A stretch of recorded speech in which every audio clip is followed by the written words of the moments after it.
Sige, nagbalik na kita. Amo ni ang leksyon ginatawag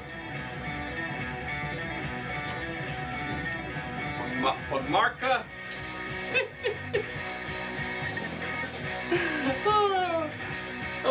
Nagtinguha ako, pero grabe palayuhong ako.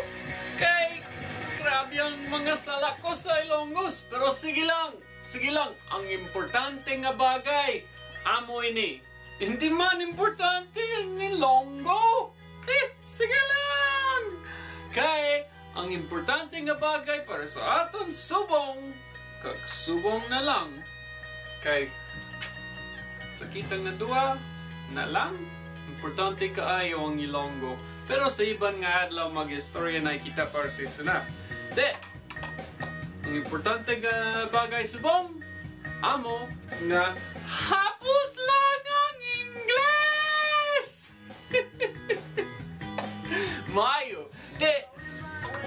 Sag nagligan istorya na kita partis sa apakada sa Inggles. Okay, so subong mag-istorya kita parte sa sa primero nga letter nga pagmarka balahaw ginatawag A sa Ingles. Sa Ilonggo hindi man siya pero silinggo kagina Ilonggo muna siya. So Ingles A. Kung isilin mo A sa mga pulong, hindi man siya A na lang. Presa slang. Sa nagligan nag-istorya na kita parte sa slang. Pero, maayara. Tatlo ka ba nga pwede mo isiling ang A. So, maayara. A. Presa kung English, father. Tatay. Si tatay. Si father. Father. Pwede.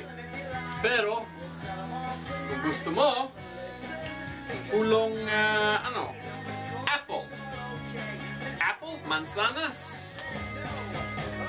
Amo ni siya ang apple. Hindi siya apple.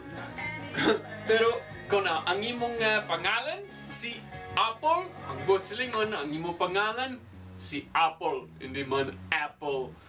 Pero kung gusto mo Apple, pwede man. Okay. Libre kita tanan. So, mayra, father, or ambot, mayra, apple. Wala sa Ilonggo. Apple. So, mayra, ang katapusan, hindi siya, para sa 8. Hindi man 8, hindi man 8.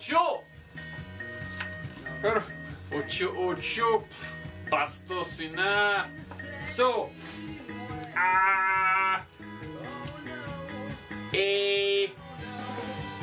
kag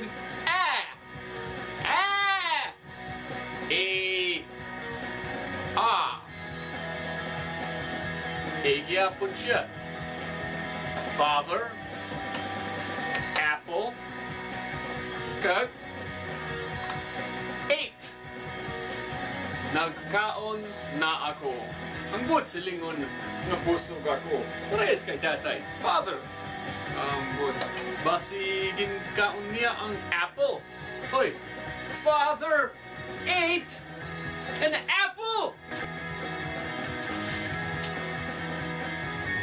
Nagkaon si tatay sang mansanas. Sang mansanas. Okay, ayos. Insiling ko kagina, kang isiling ko liwat. Hapos lang ang Ingles. Sige, sa tason na lang kita mag-story night.